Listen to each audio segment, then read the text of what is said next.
es cierto que todos los caminos conduzcan a Roma. Los lugares donde podemos ir son casi infinitos. ¿Ya decidiste dónde quieres ir hoy? Piénsatelo bien para no equivocarte. Toma en cuenta que el tablero de ajedrez ha cambiado. Hoy el rey se ha enterado que va desnudo. Y cuando el poderoso lo olvida, la verdad se encarga de desnudarlo. Hay que tener talento para pensar fuera de la caja, para combatir los prejuicios, los ajenos, pero sobre todo los propios. Cada quien posee una pieza única del rompecabezas.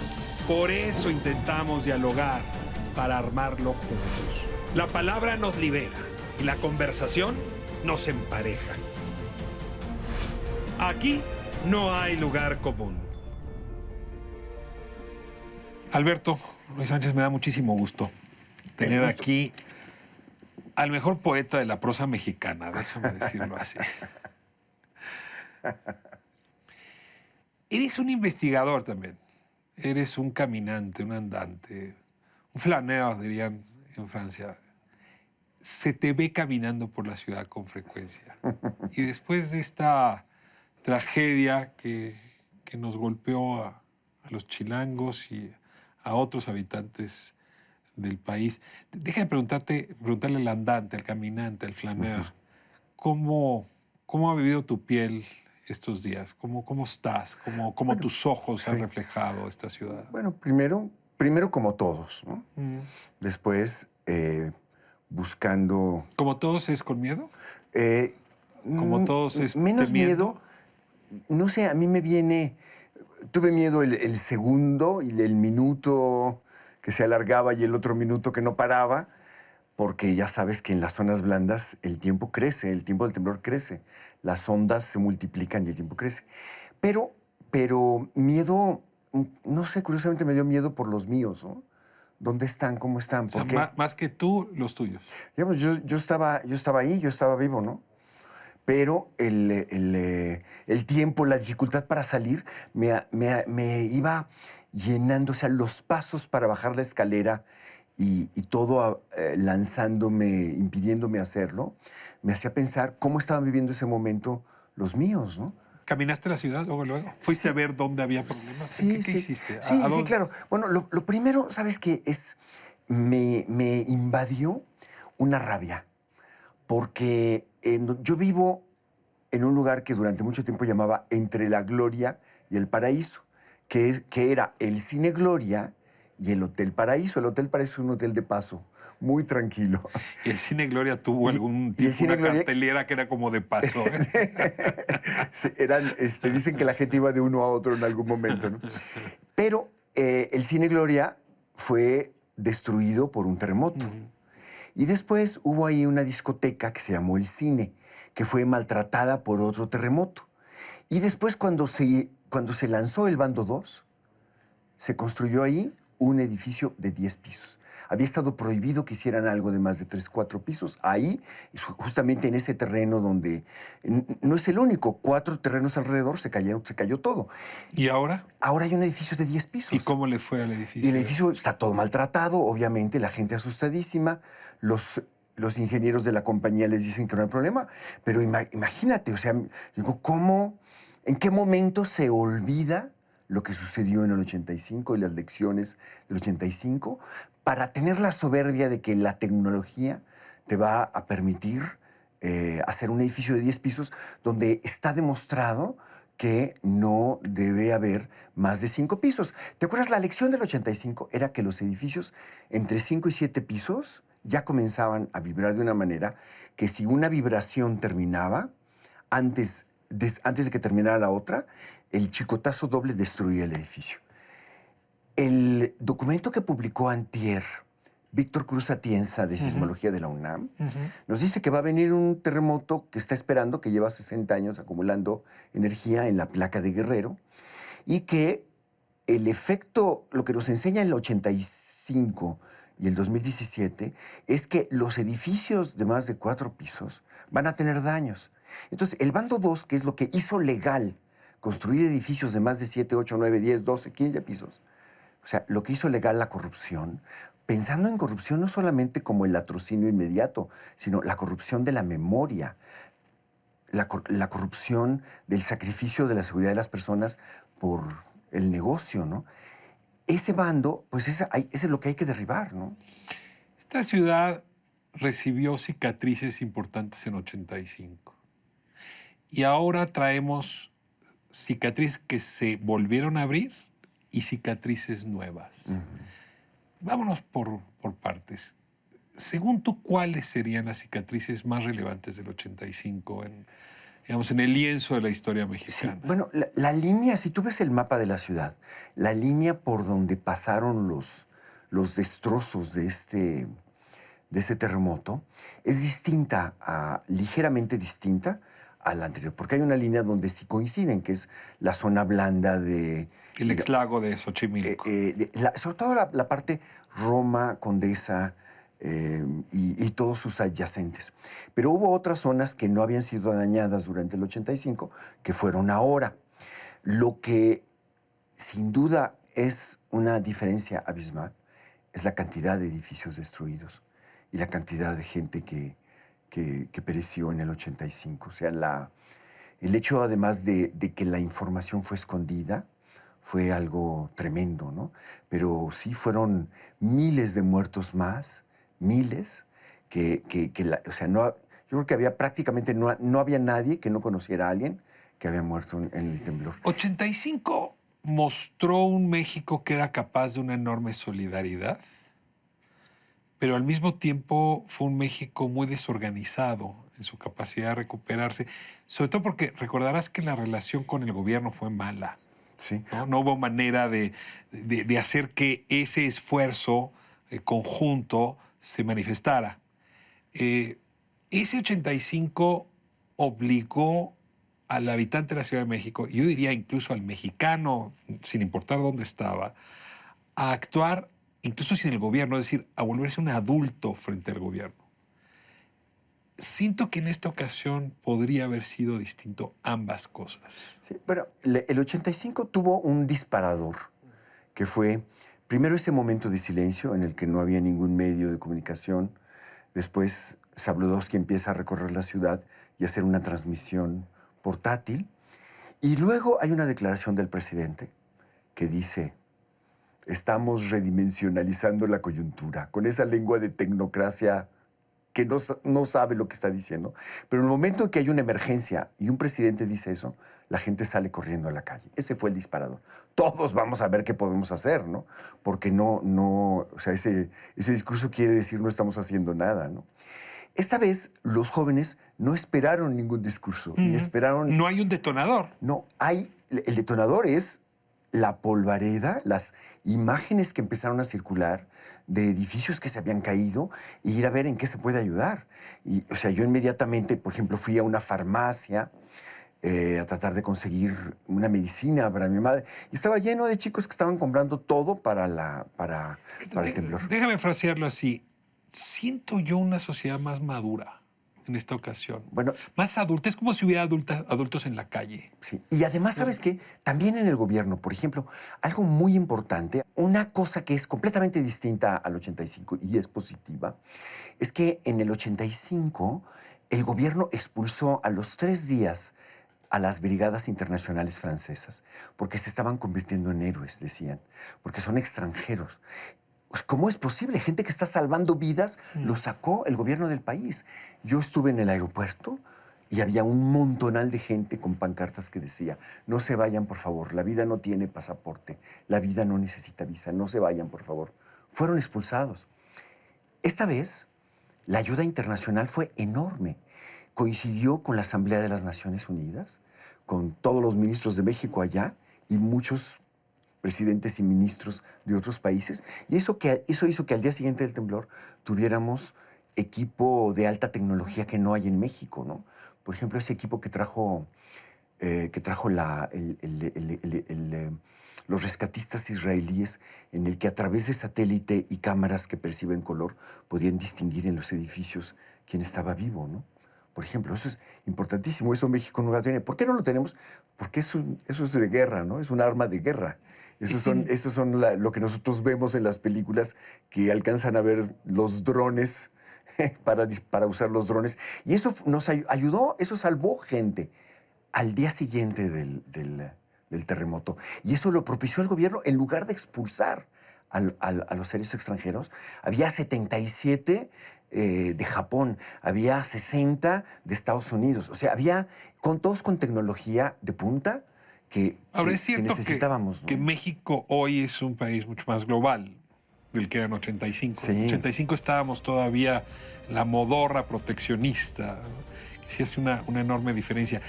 Déjame irme a corte, pero te dejo sembrada una idea que he recibido con mucha frecuencia, justamente ahora que pregunto la diferencia entre 85 y la fecha.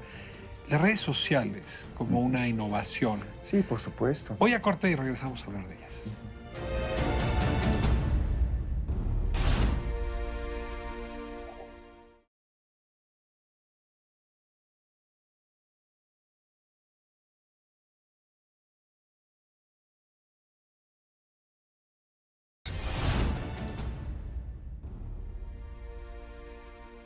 Estamos con el escritor Alberto Ruiz Sánchez. Me da muchísimo gusto, Alberto, tenerte aquí. El gusto es mío y siempre una sorpresa conversar contigo. No, y la verdad es que tu mirada frente a esta realidad, tu crónica, tus reflexiones siempre lúcidas ayudan mucho y conectan, yo creo, con lo que muchos hemos estado sintiendo en estos días. Antes de irme a corte, te preguntaba por... El tema de las redes. Mira, la ciudad virtual, claro. Es decir, sobre la ciudad real devastada, muy rápido se edifica una ciudad virtual que por las redes y distintas expresiones del mundo digital nos organizaron y nos dieron eficiencia. ¿Cómo te encontraste? Bueno, tú no eres nacido digital, pero sí. Usas las redes. Sí, yo las uso desde antes de que fueran redes.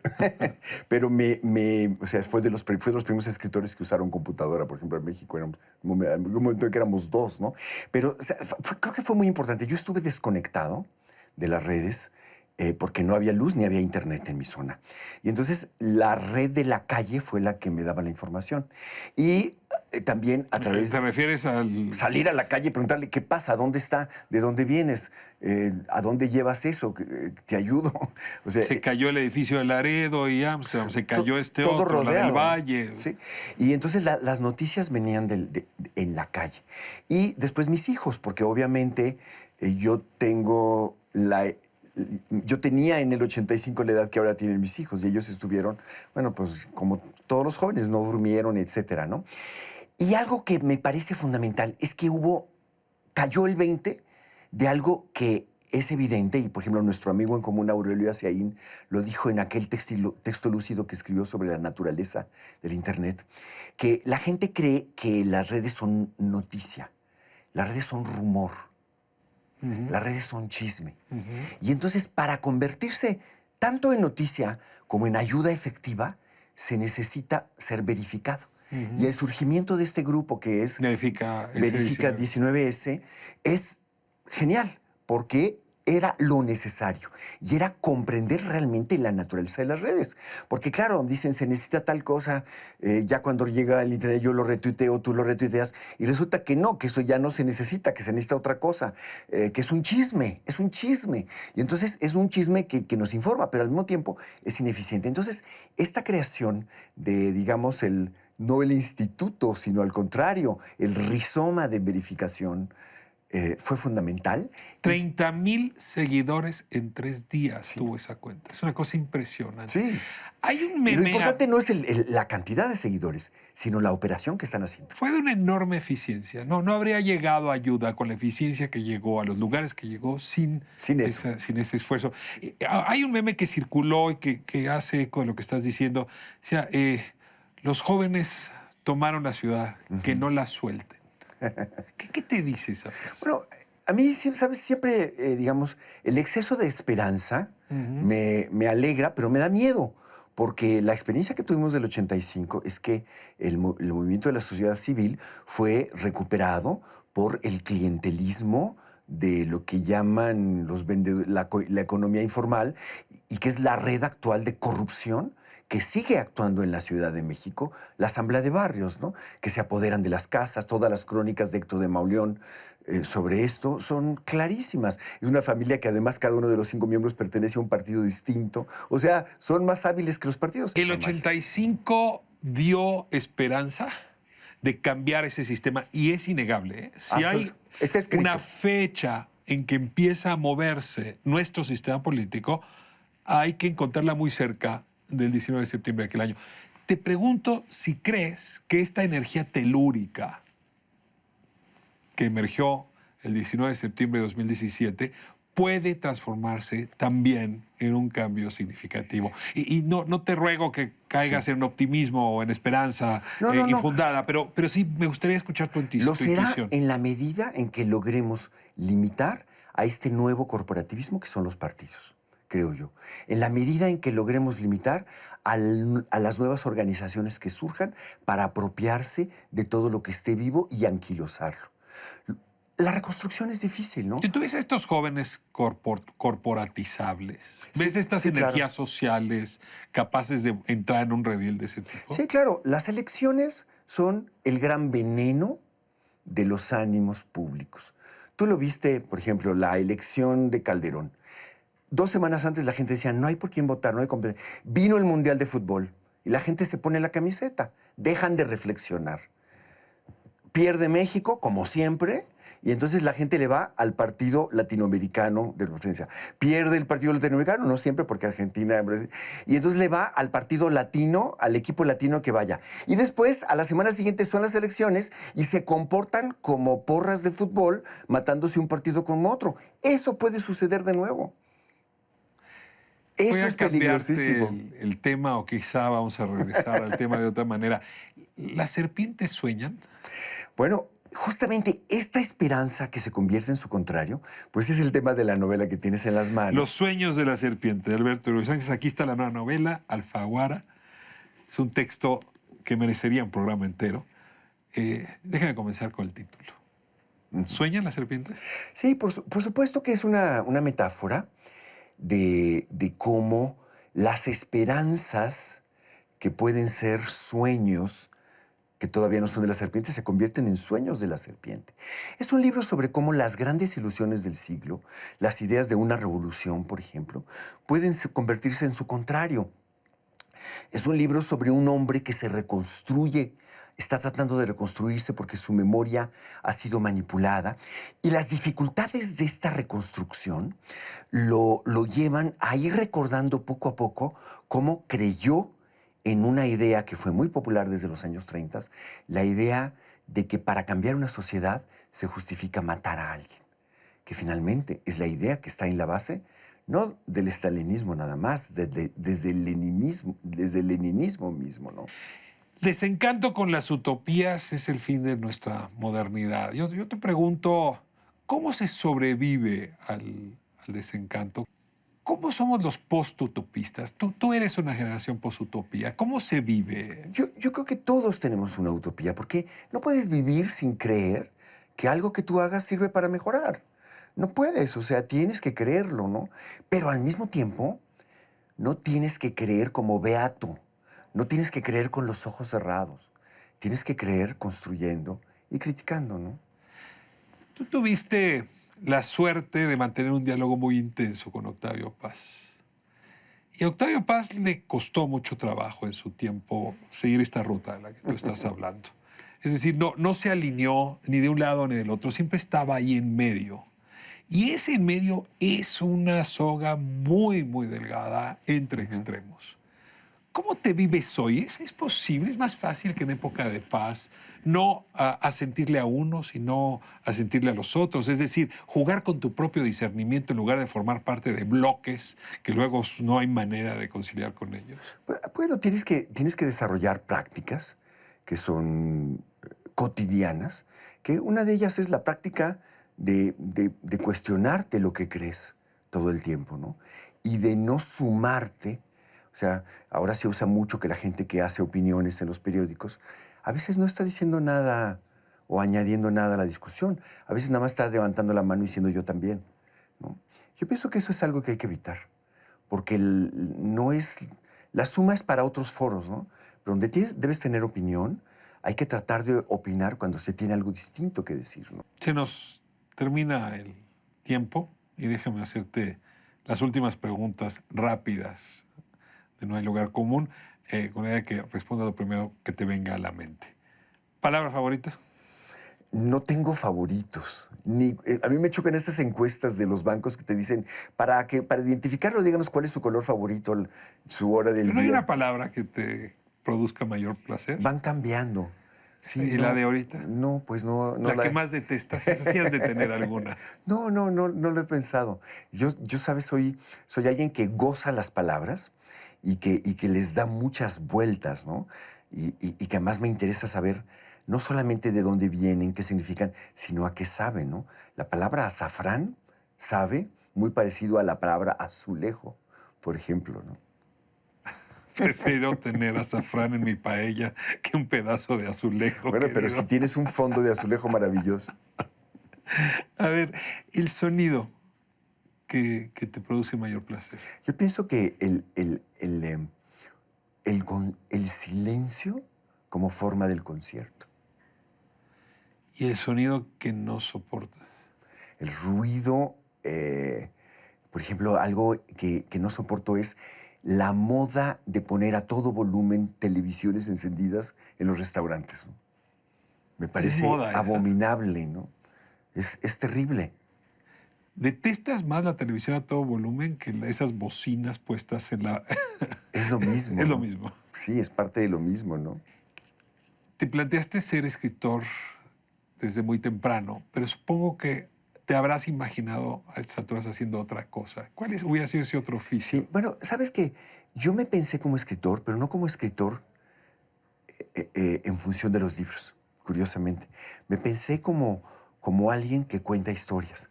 Porque yo vengo de una familia sonorense, emigrada a la Ciudad de México, que se reunía y contaba cosas. Y todo el mundo contaba cosas, sin decir vamos a contar, todo el mundo empezaba y todo el mundo elaboraba historias. Entonces, para mí, escribir era eso, era el placer de contar y escuchar historias.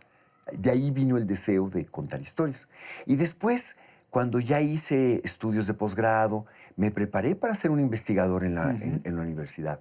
Pero yo llegué en diciembre de 82, principio de 83, no hubo un solo lugar donde yo pudiera ser, donde yo pudiera ¿Te trabajar. imaginaste un profesor universitario? Una carrera universitaria, sí. Yo me imaginé como un investigador. ¿Eres un hombre religioso?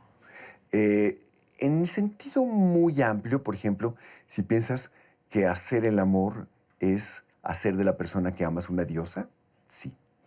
Solo en ese sentido. Y esa diosa tiene nombre. Es un encanto. Y manda mucho. Saludos a Maggie. Cierro con la última. Imagínate que hay, en efecto, un ser superior que te podría recibir si te dejas después de abandonar este mundo. ¿Qué te gustaría que te dijera? Yo tengo educación jesuítica y entonces más que pensar en qué me va a decir, yo más bien me gustaría qué me va a mostrar, qué me va a dejar ver, ¿no? Y yo pensaría que fuera lo inesperado, ¿no? Algo que no hayas visto. Algo que no haya visto nunca. Algo que no sea lugar común. Algo que no sea lugar. Alberto, te agradezco muchísimo por No, esta hombre, a ti, conversación. Ricardo, muchas gracias. Sui generis, porque en efecto teníamos que hablar de esto que nos está ocurriendo, porque todavía nos sigue ocurriendo el temblor del 19 de septiembre. Sí, y recuperarse es un proceso largo, ¿no? Hay que tenerle paciencia al duelo. Y hay que trabajar. No solamente el duelo, hay que, o sea, después de la ayuda, después hay que pensar.